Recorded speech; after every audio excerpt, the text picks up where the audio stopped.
La grève de Poste Canada perturbe l'envoi des chèques d'assistance sociale dans certaines provinces et c'est le cas au Nouveau-Brunswick. Pourtant, le syndicat dit avoir offert en vain à la province de continuer d'envoyer ces chèques-là malgré la grève.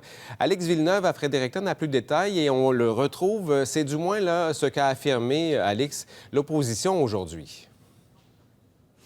Voilà, Yannick, aujourd'hui, on a annoncé du côté du gouvernement que ceux qui attendent un chèque d'aide sociale, s'ils ne peuvent pas avoir de versement direct dans leur compte, vont devoir se déplacer à des bureaux de services Nouveau-Brunswick. Et justement, je viens de raccrocher avec le syndicat qui confirme qu'il a, au début de cette grève des postes, offert avec Poste Canada un accommodement. Poste Canada et le syndicat s'étaient engagés auprès des provinces à ne pas perturber l'envoi de chèques d'assistance sociaux. Donc, l'opposition s'est demandé, mais comment ça qu'on demande plutôt aux personnes d'aller dans des bureaux de services Nouveau-Brunswick? La question se pose selon la conservatrice Margaret Johnson. Selon elle, il faudrait que la province accepte l'offre qui est offerte par Poste Canada et le syndicat. L'opposition du Parti vert également se demande pourquoi il en est ainsi, qu'ils doivent se déplacer à des bureaux. I just think that they need to take the CUPW up on their offer, and they need to realize that in this situation, we're looking after our people.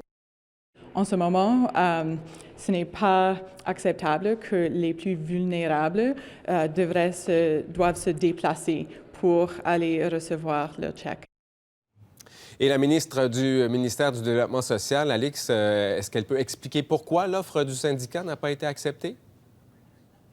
Elle n'a pas pu expliquer pourquoi aujourd'hui. La nouvelle ministre du Développement social s'appelle Cindy Miles. Elle dit qu'elle a besoin de plus d'informations pour comprendre pourquoi, malgré cette possibilité sur la table, il n'y a pas été de chèques, n'ont pas été envoyés directement aux personnes qui en ont besoin.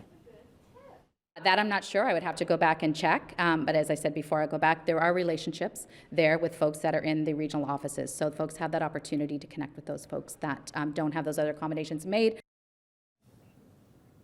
Cindy Miles, la ministre, dit toutefois que son ministère est en contact avec ceux qui espèrent recevoir ce chèque et que s'ils n'ont pas l'option d'aller en personne dans des bureaux, eh bien, elle dit que des agents vont pouvoir discuter avec ces gens-là pour trouver une solution. Alex Villeneuve à Fredericton, merci beaucoup.